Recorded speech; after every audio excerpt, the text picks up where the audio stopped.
All right, our session is being recorded, and I am going to switch over to sharing my entire screen. It makes it a little bit easier. So today's presentation is going to be on program evaluation. As you can see there, my name is Ryan Rominger. I'm the Associate Chair for the Center for Leadership Studies and Organizational Research, along with Eric Bean. And Brian Liskey is also coming into the center with his business folks in their research hub. And it's that center, the Center for Leadership Studies and Organizational Research, is expanding a bit. But anyway, this presentation is going to be focused on program evaluation, and the agenda for today, after that introduction, I'm going to talk a little bit about the CDC program evaluation graphics and overview, and kind of give us some structures of what I'm using and how I'm kind of framing this type of presentation. And then we're going to go over to the DBL software and look at program evaluation within the module I created within the DBL software. DBL stands for decision-based learning, and essentially it's like a decision tree. The goal is to really clarify what are the different decision points when engaged in research. And when you come to a decision point, look at, well, what are the different decisions that you can make? And if you make this decision, what does it lead to? And if you make that decision, what does it lead to? And then we'll end with questions and answers. Hopefully I'll have some answers for your questions, but we'll see.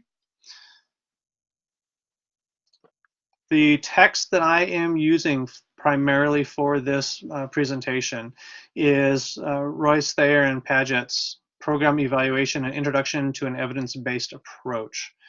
And it's just a very easy read and a great introduction to program evaluation for those who have not read much about them.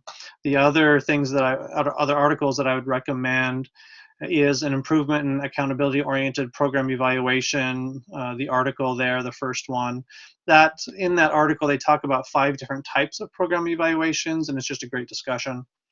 Also, the 10 steps to making evaluation matter, the second article there. Again, it's 10 different steps that when you're engaging in the practice, they're helpful to keep in mind. And the final one is that from the Kellogg Foundation, and it talks about how to create a logic model. And I'm going to get into what a logic model is and what it looks like during the presentation within the DBL software. But this article here helps describe what it is and trains people how to use that model within program evaluation. The other kind of key framework piece is the CDC model for doing public health program evaluations. And so you'll see references to this throughout my presentation. And usually where people start is at the very top of this circle: engaging stakeholders, moving into describing the program, then focusing on the evaluation design, what type of evaluation you're using, then gathering your evidence, justifying your conclusions, and moving into sharing the lessons that you've learned, often with your stakeholders, and that starts the process over again, and you keep going through that circle as you're honing programs and evaluating them. The links are there for those who want to use and access, or you can just look up CDC program evaluation.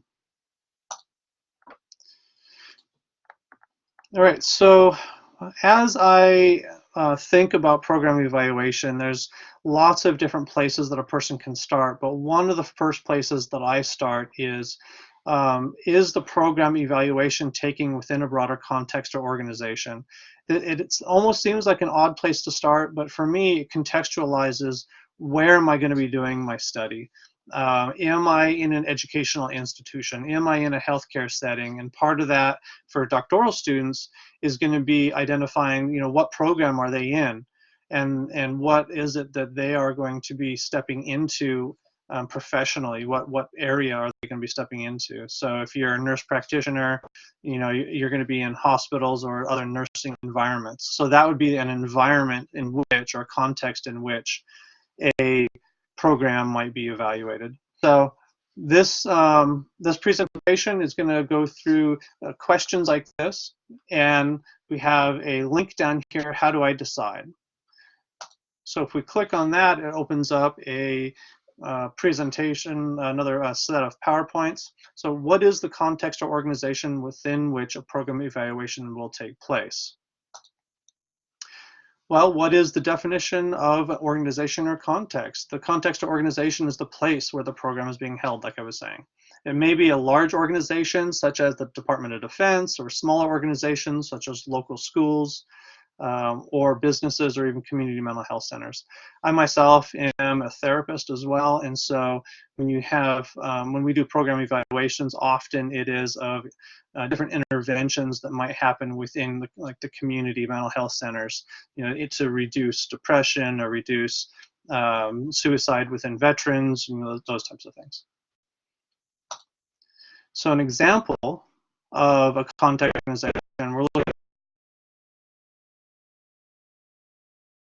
advanced practice provider training program in neurology, and this is a brief section of their article. And what I'm trying to do here is point out, how do you find out whether an article is focused on an organization or on a broader context? So if you read through this, you see that they're talking about the current and projected shortage of neurologists. The use of advanced practice providers has been suggested as a possible way to meet the need of patient access. And they're talking about how the education of physicians, assistants, and nurse practitioners proceeds. So within this, they're going to do a program evaluation within this study. This study is a program evaluation. But how do you decide whether it's in a context or specific organization? Well, here you can see that they're talking about specifically the Department of Neurology at Duke University. So this is a specific organization. Another example, the Youth Empowerment Solutions evaluation of an after-school program to engage middle school students in community change. Short write-up of the Youth Empowerment Solutions program. It's an active learning curriculum designed to help youth gain confidence in themselves, think critically about their community, and work with adults to create positive community change. So is this program evaluation taking place in a context or an organization? And you can see here there's 367 youth from 13 urban and suburban middle schools. So this is actually a broader context because it's a larger set of schools that this program evaluation is taking place.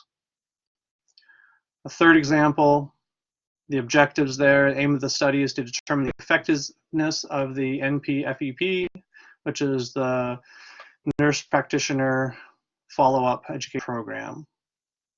It says who the study participants were. Is this a specific context or organization? Clearly, you can see as you look at where it's taking place at the inpatient cardiovascular department of the Shanghai East Hospital. So it is a very specific organization. So that's how you decide, just those are some examples of how you might decide whether your program evaluation, if you're going to conduct one, or the one that you're reading, is taking place within a broader context or organization. So we're in an assignment right now within the software. And this is the first problem that we're going to be using through all of these different questions as we try and look at this program evaluation, the summative evaluation of the Adventure Scouts program. And what I'm trying here is point out specific pieces that answer this question. So this is our question point. So what is the context or program evaluation? As you read that top part of the evaluation challenge, how do you conduct a robust evaluation with insufficient data, etc. The purpose of evaluation, you'll notice that there's a phrase in there that says, how do you conduct a robust evaluation? A team of graduate students from Boise State University recently confronted the problem during a summative evaluation of Adventure Scouts, a non-traditional scouting program currently offered in select northeastern Illinois communities. So it's a very specific program within a very specific context, right? Or organization, rather, the Adventure Scouts. So we're going to say organization rather than broader context.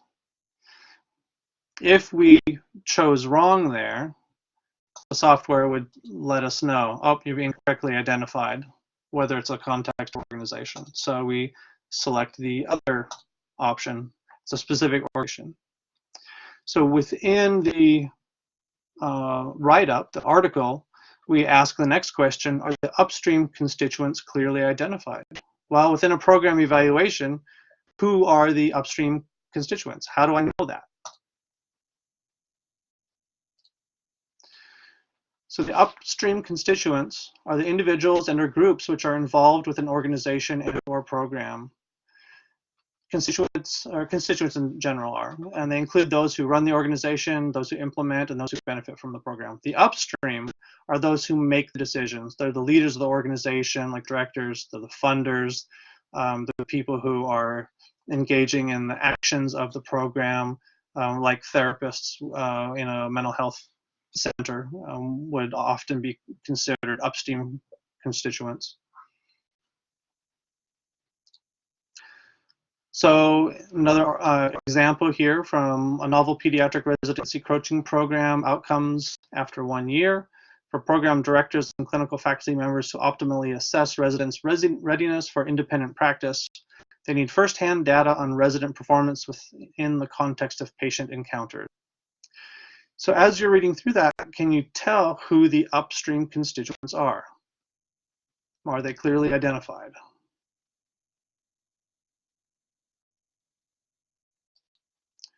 Are they the program directors, the students, the residents, or is it the Department of the Pediatrics? Well, here we are the key words that would pop out that you'd want to grab onto in order to identify who the upstream constituents are. It's for program directors and the Department of Pediatrics, and because they fund the program, the coaching program. So those who fund the programs are always upstream, they're not downstream. So it's the program directors and Department of Pediatrics. What about the faculty? Because it says that 8 faculty coaches were recruited and expanded to 10 coaches, a coach director, and an associate director.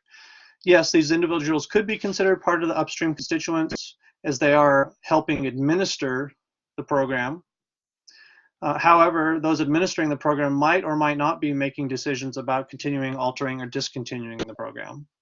So they might be upstream, but they may not be the decision makers on whether the program continues.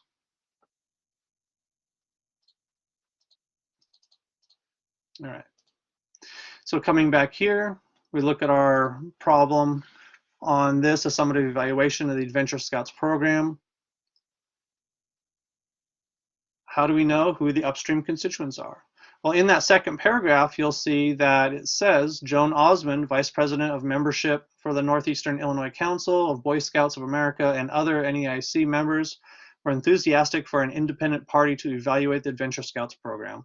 That sentence right there tells me that Joan Osmond and the BSA are the upstream constituents. They're the ones administering this program, the Adventure Scouts, and they're the ones that are invested in knowing whether the program is worth continuing, whether they want to keep funding it, and how it's being rolled out. Right. So yes, the upstream constituents are clearly indicated in this article. What about the downstream constituents? Are they clearly identified? Well, who are the downstream constituents? Downstream constituents are the individuals and or groups which are involved with the organization who benefit directly from the program. They're the ones that are directly served, the families of those individuals, the potential communities in which they're in, and anyone who may be affected by that program and altered due to the program.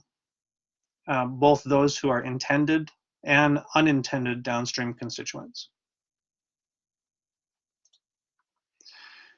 An example of this, again, going back to the novel pediatric residency coaching program.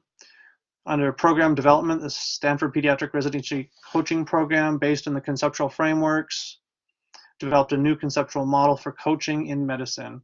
All residents are assigned a dedicated faculty coach who coaches or mentors them in different clinical settings throughout the years of training.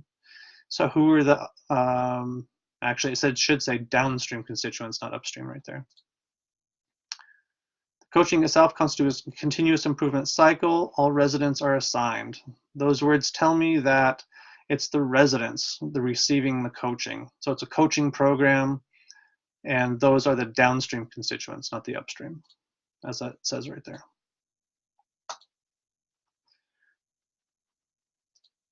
So going back to our assignment here, asking who the downstream constituents here.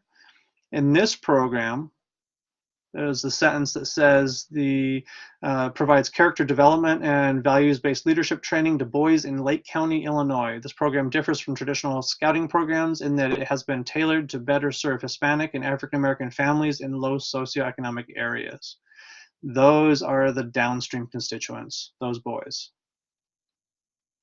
So yes, downstream constituents are clearly identified within this particular scouting article, evaluation article. Let me pause there and say, are there any questions thus far? I don't see any questions, Ryan. I do see that Andy did answer one of your questions correctly by entering department, but I don't see any other questions. Great, thank you, Andy. I appreciate that. Unfortunately, I can't see those and the software that I'm using right now, but please do feel free to keep answering questions, and you can also unmute and answer them verbally if you want as well, if you have that option.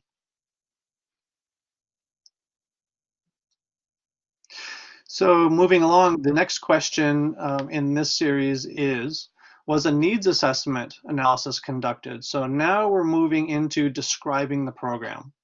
The first set of questions here all had to do with who were the constituents, kind of defining who the constituents, going back to that CDC model. I'm going to come back over here.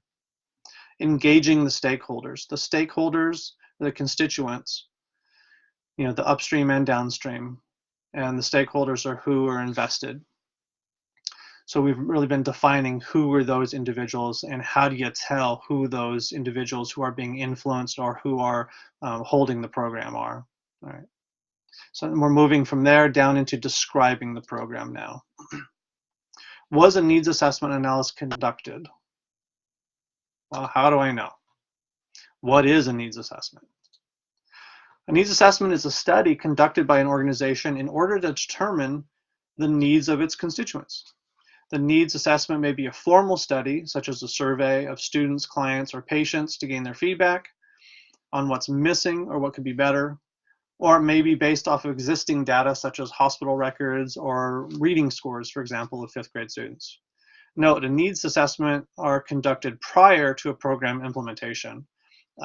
It can also be done at other points in the cycle. For example, once a program it has been going for a while, you can conduct a needs assessment and say, hey, are there any needs that are not being met? I know that here it says that it's always prior. Generally, when you're looking at conducting a program evaluation, for example, for a dissertation, you want to do the needs assessment before. If you yourself are engaging in a program evaluation, you want to do the needs assessment in your process before you go into the formal program evaluation, if you're going to do a needs assessment. A needs assessment isn't always done, though. Do I hear a question? No? All right, an example of a program evaluation with a needs assessment. So when I'm reading an article, how do I know whether there's a needs assessment that's been done within this program evaluation? Well, here's an example. And in their article, they have the problem statement. The ACGME requires all residency programs to assess residents on specialty-specific milestones. Optimal assessment of competence is through direct observation, etc. In a March 2013 needs assessment of the Stanford Pediatric Residency Program, residents reported insufficient feedback and written evaluations, etc., etc. So right there in this article, it clearly states that a needs assessment was done. So yes.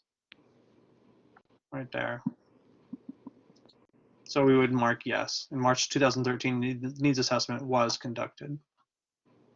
Now, not all articles will say that a needs assessment was done in their evaluation, and it can become somewhat difficult to parse out if a needs assessment has been conducted.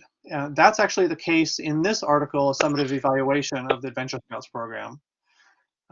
Because of its limited resources and lack of maturity, the authors wrote, record keeping was often inconsistent or non-existent, which made it difficult for the evaluation team to acquire extant data. This tells me as a reader of this article that it's really unclear on whether there was a needs assessment done ahead of time, whether there was a formal needs assessment, what data existed for any type of needs assessment, and program evaluation. So that's a question I would have for the authors. Was a needs assessment done before they engaged in the actual program evaluation? So as we come over here in the decision tree, I'm going to click unclear. So we have the options are yes, a needs assessment was clearly conducted, unclear, no, a needs assessment was not conducted and has not, and yes, and no further needs exist. So what would happen if no further needs exist? Well, then there might not be a need for the program if there's no needs to meet. All right. Are you able to identify the program being evaluated? Here we're again coming into defining more fully the program. We're still in that section of the CDC model. So how do I decide what constitutes a program? Well, a program is an organized intervention created for a specific purpose. They're trying to meet specific needs. They're devoting upstream constituents are devoting resources to the creation of this program. They're executing the program with the hope of influencing the downstream constituents. Program contains within them all aspects of the program, the inputs, activities, outputs, and outcomes, and that can be mapped with a logic model. A logic model is a tool for identifying the processes and components that led to the proposed program outcomes. It's a diagram that's used to describe how the program should work, and it maps out the inputs, activities, outputs, and outcomes, as I just mentioned. And this is actually a quote from that textbook by Royce Thayer and Paget. Inputs are all of the resources, including money, training, staff, and facilities that went into the program. The activities are the planned events or tasks of the program, what the facilitators are actually doing. The outputs are the countable products, like the number of sessions, the number of pamphlets that are created, the number of students that are met with or clients that are met with. The outcomes are the changes that happened. What are the positive changes that are expected as a result of the program?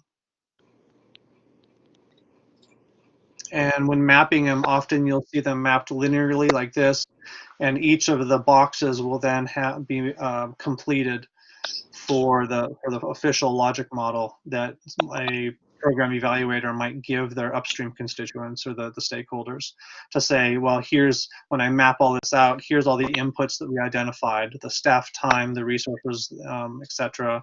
Here's all the activities that are planned. These are specifically how many times we're meeting with them, or the outputs, and these are the outcomes or measurable changes we're hoping to see. An example of a program. See here we have program development, the Stanford Pediatric Residency Coaching Program again, based on the conceptual frameworks, reflective practice, self-determination theory, and lifelong learning and goal setting. It's a coaching program. Those are the words that jump out and tell us what that program is. All right. So are we able to identify within this assignment what is the program? Well, coming back to the summary there, it's a summative evaluation of the Adventure Scouts program. So that's what jumps out at us. So yes, we can determine what that program is. Note that there's a term here, evaluand. that is the program being evaluated. They actually use that word. So that's, if that word is used, that should jump out at you and say, oh, here we go. This is what's being evaluated. So yes, in this article, we can tell what the program is. Can you identify the specific intervention within the program? Well, in this case, the intervention is the Adventure Scouts program, and that program is catering to the specific downstream constituents, the boys, and leading them in Boy Scouting activities. That is the intervention. So we're going to proceed here to the next question. What type of evaluation will be conducted? Formative process evaluation or summative conclusive evaluation? I'm kind of making a distinction, putting them into two camps. There are other types of evaluations, but just for simplicity here, I'm putting them into two camps to see whether, just so we can ask the question, and find out more about evaluation. Let me pause there. I'm hearing some audio here. Does anybody have a question? Okay. I don't see any questions. Okay. I was just hearing an open mic, so I wasn't sure if I needed a pause there. All right, so how do we decide what type of evaluation we need to conduct, or that has been conducted in an article that we're reading? Types of program evaluation. A graphic I found particularly interesting in the textbook by Royce Thayer and Paget is this kind of linear graphic where it starts with the needs assessment, moves to a formative evaluation where the focus is the initial program, information to help form and stabilize the program, and then going to process evaluation, which is program description, program monitoring, and quality assurance, and then going to outcome or summative evaluation, which is does the program work? Does the program impact the target's population's problems as identified in the needs assessment? Right. That's asking, did we have the outcomes that we need or we wanted? The formative or process here is in the middle. You got the needs assessment at the beginning. What are our needs? The process, are we creating a program that we want, and are we tweaking it as we go? That's the formative process type of evaluation. Or there's the summative or conclusive, or also called outcome evaluation. Did it work? A formative evaluation is used to adjust a program, solve problems along the way, to guide the program, and assess if it is being implemented appropriately or if it has fidelity, right, to the model that it's trying to adhere to. A few approaches to formative evaluations include locating the model standards, looking at the original manual compared to the current activities and seeing if there's discrepancy or if they're in alignment. Recruiting expert consultation, somebody who is an expert in the field or has a new perspective on what's going on, and putting together an ad hoc evaluation committee, looking at the staff, board members, professionals of the community, other stakeholders, and then having them interview or collect data on the current program, comparing it to other program, possibly even having focus groups to collect information on the program itself. So those are different ways to engage a formative evaluation. Process evaluation is a little bit different. They're similar, but the one difference between process and formative evaluation is that process evaluation seeks to influence where formative seeks to influence. Process evaluation can be conducted at any time, even at the end. It's like we were talking about the outcome or the summative. You can combine those, have a process and summative evaluation. And here we're getting into gray areas when we say that process can be both formative and summative. Yeah, it's linguistics, I guess. Process evaluation overarching goals are to describe the program, to monitor the program, and fidelity, that quality assurance. Did the program really cause the changes in the participants that we're seeing? The summative evaluation, on the other hand, the goals are to review the data on program to determine if it had the impact desired, determine if resources used were adequately utilized, and to establish if the program should continue. And this is where the upstream constituents are making a determination on was it worth it ultimately? Was the program worth it, and should we continue with the program and giving our resources essentially to that program?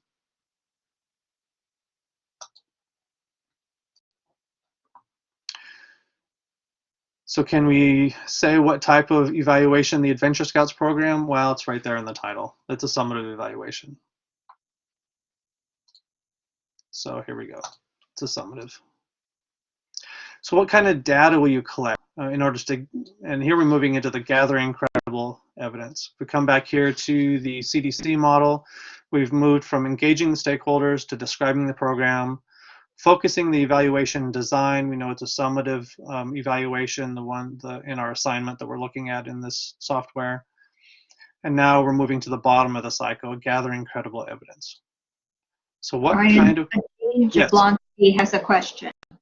Sure.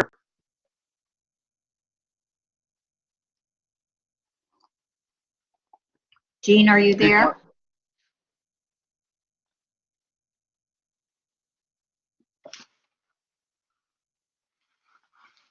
Jean, are you there? Perhaps you're on mute.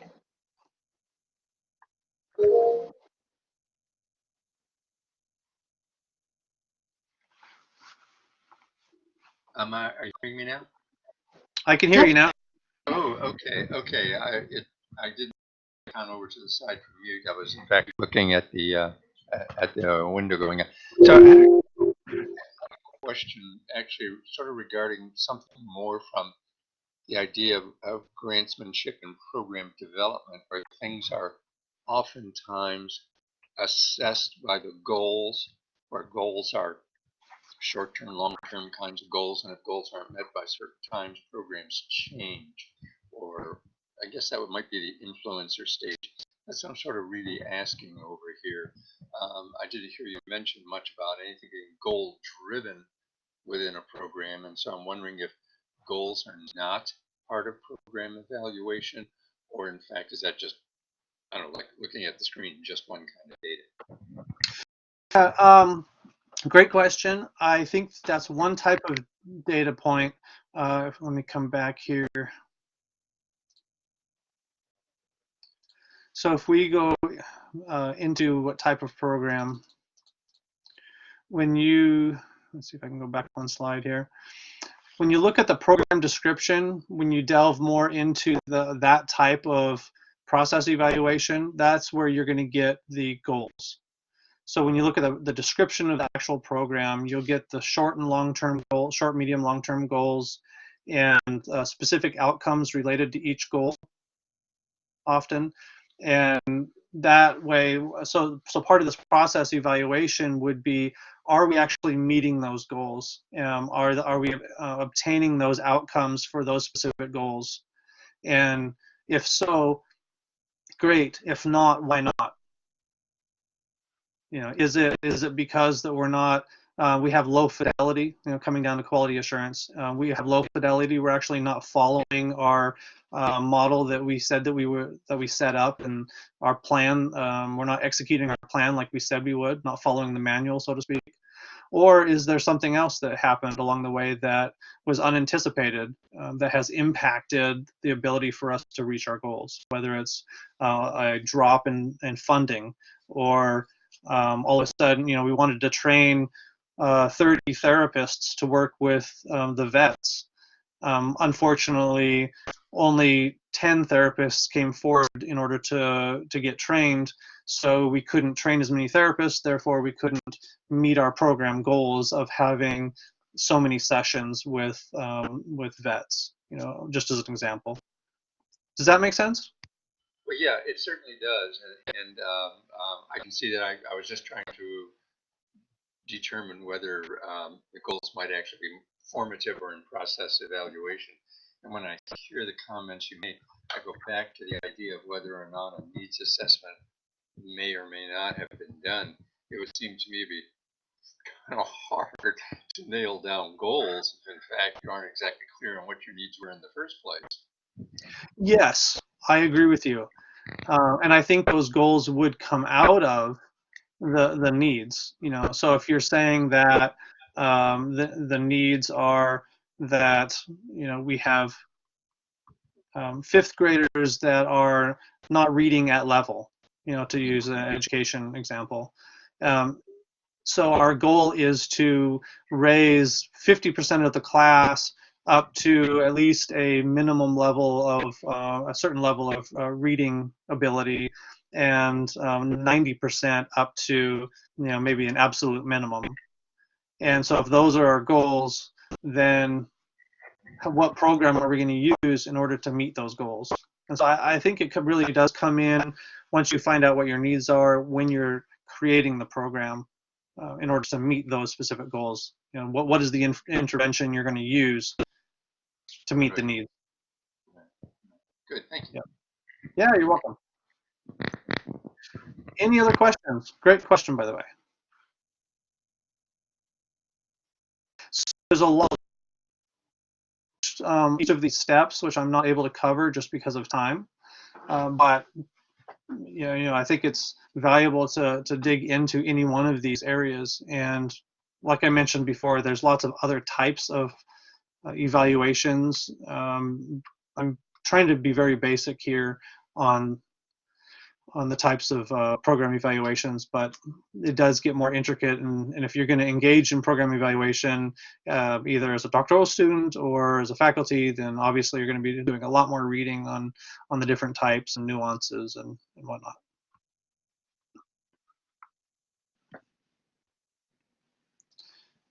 So we'll move into, so we did I have a summative. question. Sure, yes.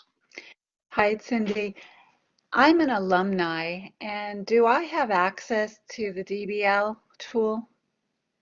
No, right now we can get access to a limited number of individuals based on the level that we have access. This is actually a software created by a group of faculty at Brigham Young, and our research methods presenters have been going through training. There's 6 of us that have gone through training on how to create and use models within the software, and we have a certain number of individuals that we can give access to. But we haven't actually gone to that step. If you're interested, then send me an email.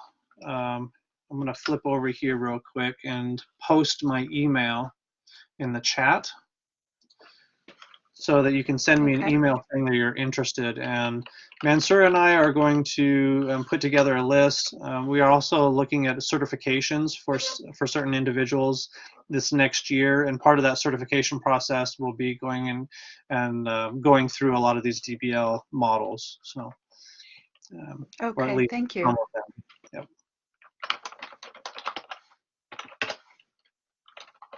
Yep. Jane Jablonski has his question. Is it a new question, Jane? No, I think I was just flicking my mic to mute. Okay, I'm going to lower it down then. Thank you. Any other questions? I like questions because then I don't feel like I'm so alone on the stage. I like it when it's interactive. All right, well, if you think of any, feel free to ask them along the way. So within this this next step that we have, what kind of data are you going to collect? Well, we have a couple different options, right? Obviously, quantitative, qualitative, and mixed methods, are the main ones.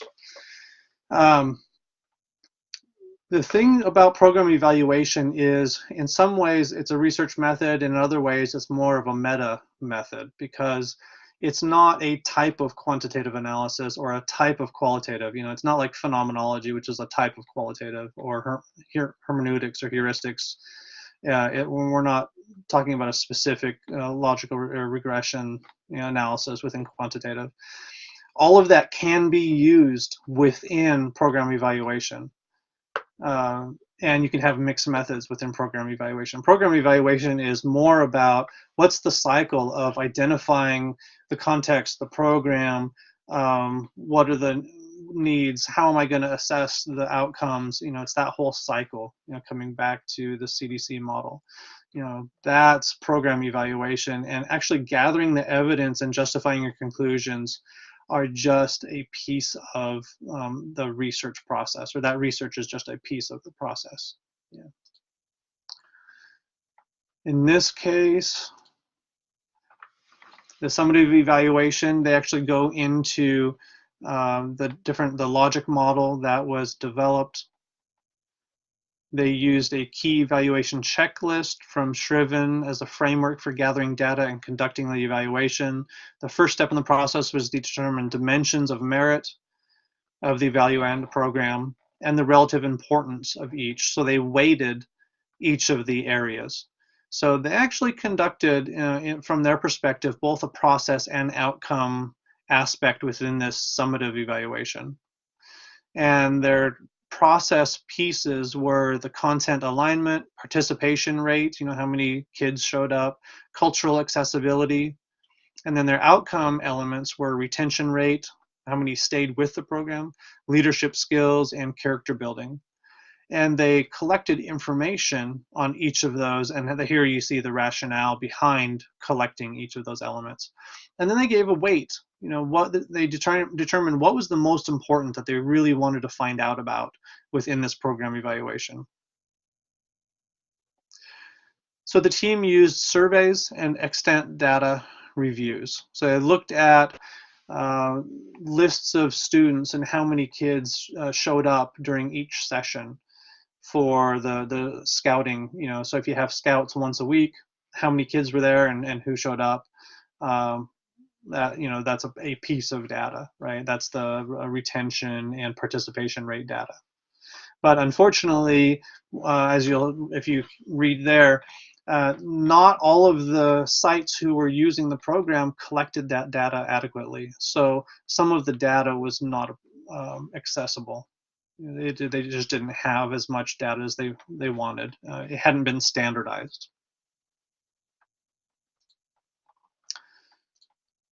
So if we say both quantitative and qualitative, one of the next questions we ask is say, okay, once we know what type of data we're going to collect, well, how often are we going to collect it?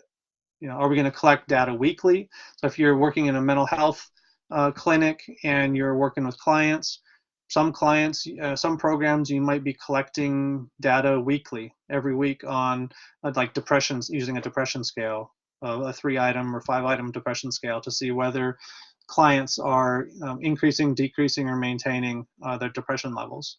Then you can look at the effects of the program over a certain number of weeks. So in that case, you would be collecting data weekly, but then you look at both the individual and the group responses in that type of case.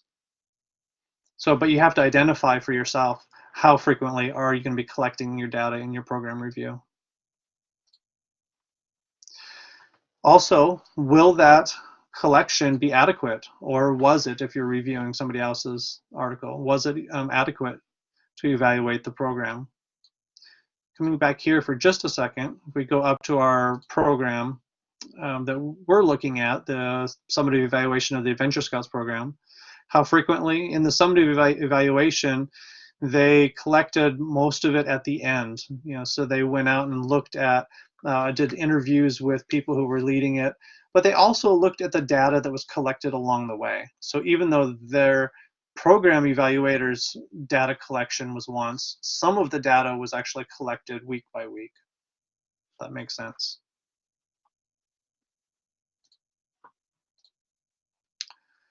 Was it adequate? In this case, for the summative evaluation program that we're looking at, they say no, that some of the data was missing and it wasn't quite as robust as we would like. So what do you need to do to make it adequate? Or can you? In this case, the program was over. They couldn't go back and collect data on participation rates, but they could make changes, policy changes moving forward. in order to collect participation rates similar to what they do with the other Boy Scouting programs. They can collect other data from some of the leaders, etc. You know, they can set up those procedures and that structure, and that would make it more adequate. And when reporting your results, here we're coming back to we gathered credible evidence. We're justifying our conclusions. So the authors in that article discussed what their conclusions were, how many people were being helped. They said that it was valuable and that the program was actually beneficial to the community in Illinois. So, and they had to justify those conclusions, even though they had limited data in some cases. The data that they did have pointed towards a positive benefit. And now you're sharing out that data. Now that you have these conclusions, you want to ensure the use and share the lessons learned back with the stakeholders.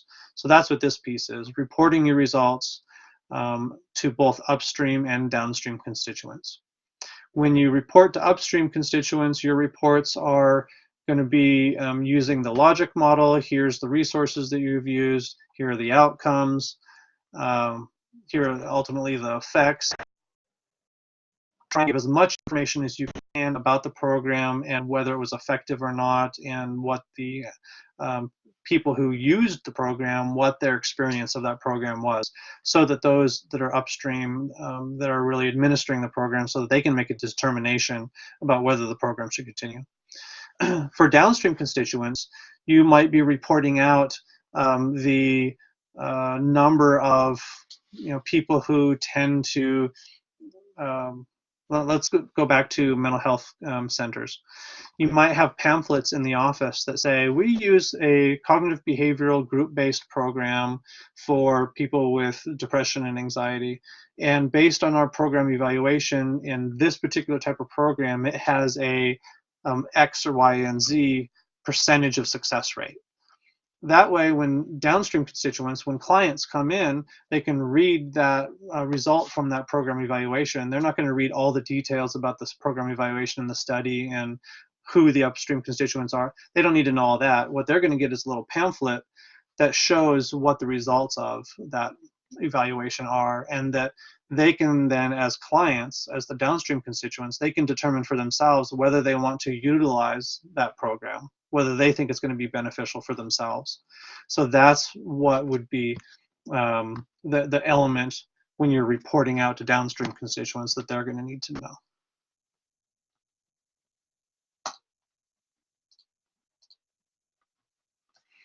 And then ultimately, those in charge of the program make the decision to change, continue, or discontinue the program, and potentially keep evaluating it and start this cycle all over again.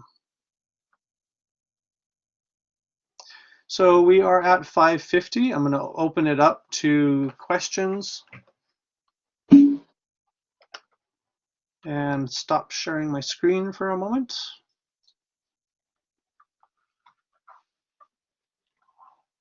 And Karen. Yes, Johnson has a question. Karen wrote, I'm not sure if you mentioned him in your references, Ryan, but for anyone looking for sources on program evaluation specifically for schools, Michael Schmoker has a few books that I found helpful. Excellent. Great. Thank you for that, Karen. I have not read Schmoker's work. I look forward to it.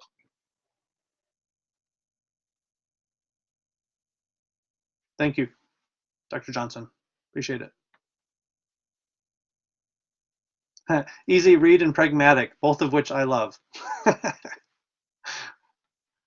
And Karen, if you want to say a little bit more about that, feel free to open your mic.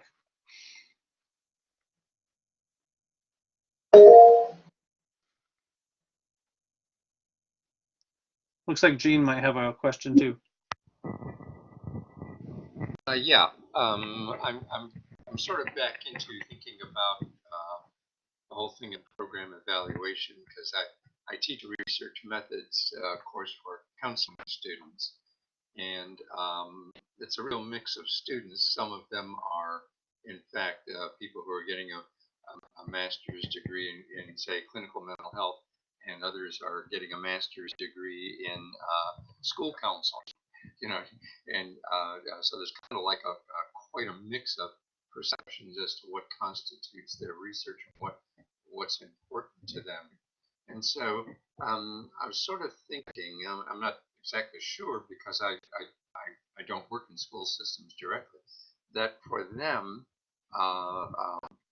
outcomes are kind of like the key driver. They want to know whether or not they should stay with the teaching method or move on or go on or something like that.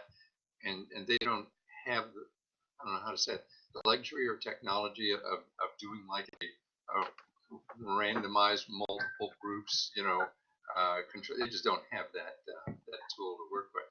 So just in looking for maybe some opinions and ideas about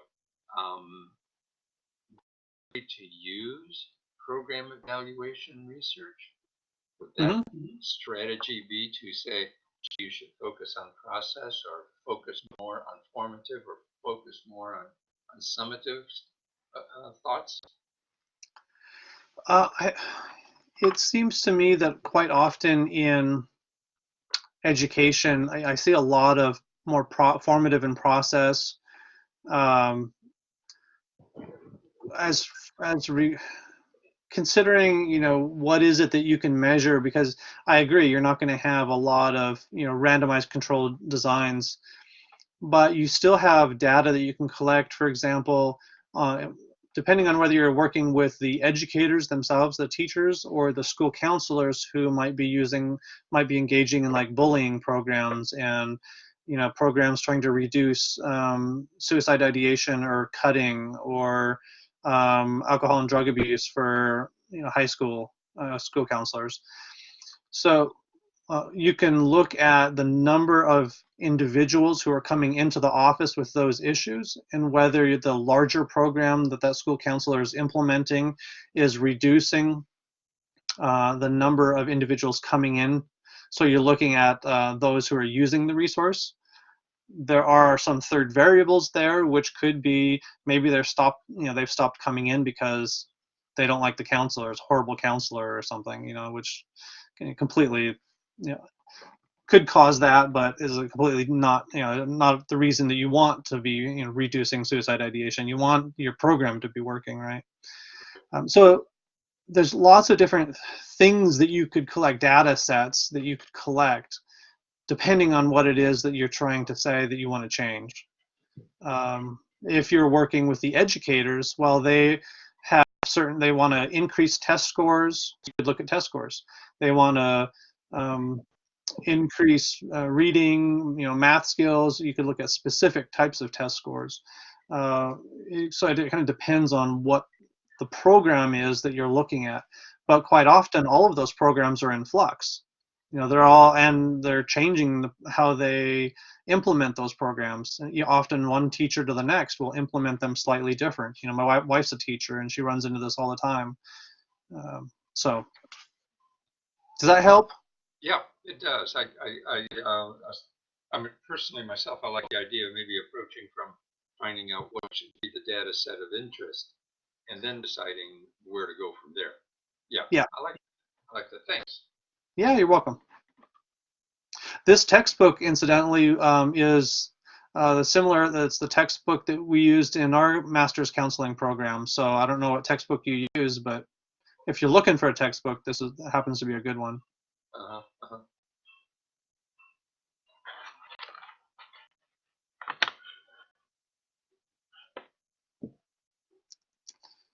Any other questions?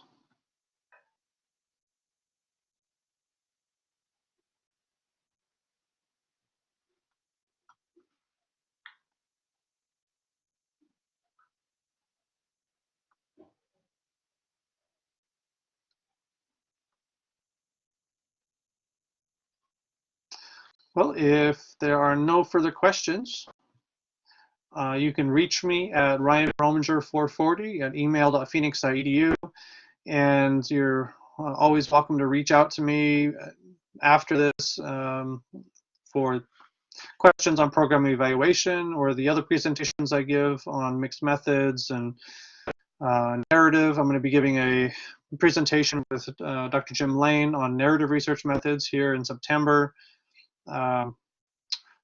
always glad to point you to other resources. We have lots of other webinars that have been given by the research methodologists. So if you go to our research methodology SIG website on the Research Hub, I can actually show that if anybody is not familiar. We have recordings of all of our methods webinars. Go to special interest groups. This is research.phoenix.edu. Go to research methodology group. The second one down is research methodology webinars. And note that with each of our past webinars, you have links that you can click on for the slides and the recording. And this recording and the slides from this recording will be posted here on our program evaluation right here under August 1st in the future. Once we it takes about a week to 2 weeks to get all of that situated, but the recording for this will be there. But if there's lots of other designs that we've covered, they're great presentations on quantitative and qualitative, and there will continue to be throughout the year. So I do recommend you come back. And thank you everybody for watching this presentation. And I just realized I was not sharing my screen, so that piece of it. But anyway. Thank you so much. Appreciate it. Yeah, you are welcome.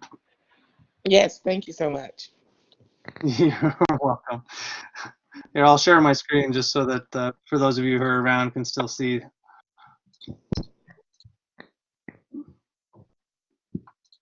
There we go.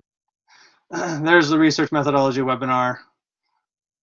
If you scroll down, you can see them highlighted in yellow here with the links.